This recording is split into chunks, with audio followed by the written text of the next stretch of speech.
एक बहुत इंपॉर्टेंट पंक्ति जो फाइनेंस मैनेजमेंट में बताई जाती है वो क्या है? Anything which can be measured can be managed. Anything which can be measured can be managed. जिस चीज पर हम फोकस करते हैं, ध्यान देते हैं, और नंबर पर, रिपोर्ट पर, डिपार्टमेंट पर, प्रोडक्ट पर, पर्सन पर, डिवीजन पर, वो ग्रो होने की शुरुआत होती है। तो it's all about focusing and bringing things into a measurable format. जब हम मेजर करते हैं तो उसको मॉनिटर कर पाएंगे। हर डिपार्टमेंट इम्पॉर्टेंट बताया जाता है, बट एक बहुत इम्पॉर्टेंट डिपार्टमेंट किसी भी ऑर्गेनाइजेशन का है, वो है अकाउंट्स एंड फाइनेंस।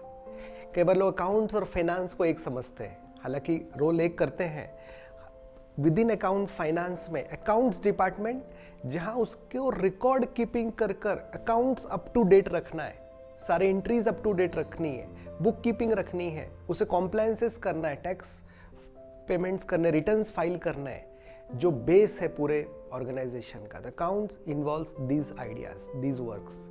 फाइनेंस जो है, जिसमें रिपोर्ट्स निकलते हैं, एनालिसिस होता है, जिसमें डेविएशन रिपोर्ट निकलते हैं, डिफरेंट टाइप्स ऑफ रिपोर्ट्स निकलते हैं, जिससे अगले महीना, अगले साल के डिसीजन लेना आसान है।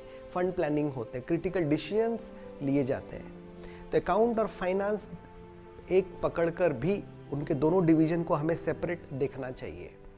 कौन से बहुत इंपॉर्टेंट रिपोर्ट्स जो हर महीने फाइनेंस ने देने ही चाहिए?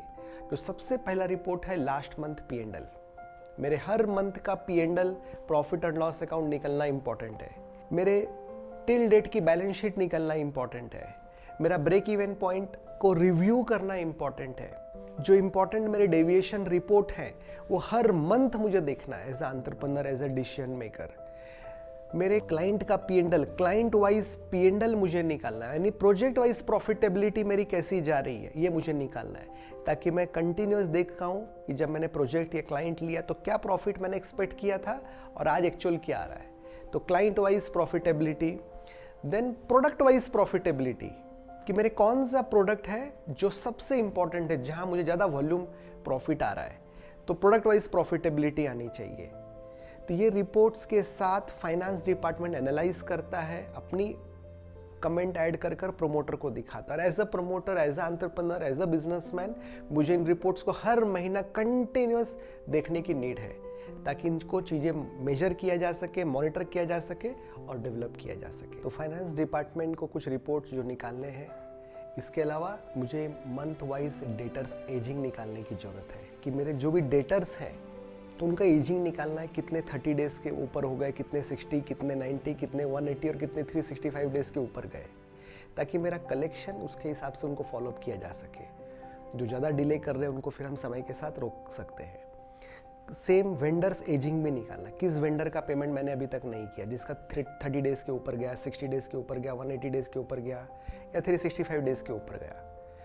उसी तरह स्टॉक एजिंग स्टेटमेंट निकालने की जरूरत है। कौन से मेरे स्टॉक में, इन्वेंट्री में ऐसे आइटम है जो 3 महीने से ऊपर है, 6 महीने से ऊपर है, साल भर से ऊपर है। जो भी ऐसा प्रोडक्ट जो 6 महीने, साल भर से ऊपर है, वो पॉसिबिलिटी कि मुझे आने वाले 6 महीने, साल भर नहीं लगेगा, तो मैं उस इन्वेंट्री पर काम करना है, उसे रिटर्न करना है, ओपन मार्केट में सेल करना है, रीयूज करना है, उसको हम वापस सेल कर यूज कर वो फंड्स बिजनेस में वापस लाना है।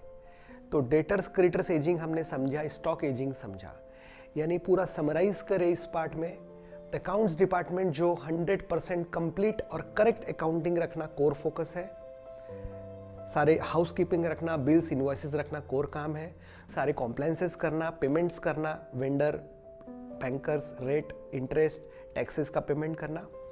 फाइनेंस डिपार्टमेंट का कोर फोकस काम है फाइनेंशियल रिपोर्ट्स बनाना, फंड प्लानिंग करना और मैनेजमेंट के साथ एनालाइज कर उसको फाइन ट्यून करना। लिस्ट ऑफ रिपोर्ट्स हमने समझी, मंथली P&L बनना, बैलेंस शीट बनना, ब्रेक इवन एनालिसिस का रिव्यू होना, क्लाइंट वाइज प्रॉफिटेबिलिटी निकालना, प्रोडक्ट वाइज प्रॉफिटेबिलिटी मुझे निकालना है, डेटर्स एजिंग निकालना, वेंडर्स एजिंग निकालना, स्टॉक एजिंग निकालना। और इसके अलावा P&L में मेनली मुझे देखना है कि मेरा GP% क्या और NP% क्या है, नेट प्रॉफिट परसेंट। अगर मेरा gross profit percent, net profit percent मेरे एक्सपेक्टेड मार्जिन से मैच हो रहा है तो परफेक्ट है। अगर ये कम हो रहा है तो क्यों कम हो रहा है, इस पर हमें काम करना है। और अगर बढ़ भी रहा है तो क्यों बढ़ा, ऐसा हमने क्या चेंज लाया जिससे मेरा ग्रॉस प्रॉफिट या नेट प्रॉफिट बढ़ा, वो हमें समझना है। कुछ कंपनी सोशल मीडिया में इन्वेस्ट करते हैं, एडवर्टीजमेंट करते हैं, तो सोशल मीडिया में इन्वेस्ट कर कर कौन से प्लेटफॉर्म से ज़्यादा ROI आया वो हमें इस रिपोर्ट में डालने की नीड है। यानी हर मंथ का मेरा MIS मुझे क्लियर कट पूरा एक कंट्रोल पिक्चर सामने आता है कि मेरा बिजनेस कहाँ ग्रो कर रहा है, कौन से मेरे टॉप कस्टमर्स हैं, मेरा P&L कैसा गया, प्रोडक्ट वाइज P&L मालूम चल रहा है, कौन से मेरे टॉप A कैटेगरी के कस्टमर हैं, कौन से B है और कौन से C है, कौन से लॉस मेकिंग है, ताकि मैं बंद करवा सकूं। मेरी इन्वेंट्री की एजिंग आएगी तो मुझे मालूम चलेगा कौन से इन्वेंट्री है जो मुझे नहीं यूज़ आने वाले 6 महीने, उससे मैं रिटर्न कर पाऊँ और आगे के लिए मेरे परचेज स्टोर के साथ में काम कर पाऊँ कि अभी मुझे कम क्वांटिटी में माल लेना है, जो माल नहीं चल रहा है उसे नहीं लेना है, कम करना है। डेविएशन रिपोर्ट हमने समझा कि उस गए महीने में क्या नया डेविएशन हुआ, क्या नया चेंज आया, कौन से मैंने बड़े नए खर्चे किए, कौन से पेमेंट मैंने पर्सनल एक्सपेंस के लिए, कहाँ इन्वेस्टमेंट किया। ये डेविएशन रिपोर्ट भी मुझे आने की ज़रूरत है कि वो मेरे प्लान्ड था या मैंने सिर्फ इमोशनल डिसीजन ले लिए। तो वो डेविएशन रिपोर्ट हर मंथ मुझे मेरे आए, कहाँ कहाँ मेरा IU पेंडिंग है, कहाँ कहाँ कोई बड़ा चेंज आया है। कई कंपनीज़ में, मैन्युफैक्चरिंग कंपनीज़ में हमने मशीन वाइज प्रोडक्टिविटी परसेंटेज निकाला है, वेस्टेज की रिपोर्ट निकाले। अगर मेरे कंपनी का, मेरे फैक्ट्री का वेस्टेज अगर आइडियल 1% है, अगर उससे 1% से ऊपर गया तो क्यों गया, कौन ऑपरेटर था, उसकी ट्रेनिंग हुई कि नहीं हुई। तो इस लेवल तक वो रिपोर्ट्स हमें सामने आकर मालूम चलता है कि हमें कौन से स्टेप लेने हैं और किस पर काम करना है। लोन्स एक रिपोर्ट आ सकता है कि लोन्स कौन से लोन्स हैं, आज कितने हैं, किस रेट पर चल रहा है, हम कैसे और कुछ कम कर सकते हैं क्या।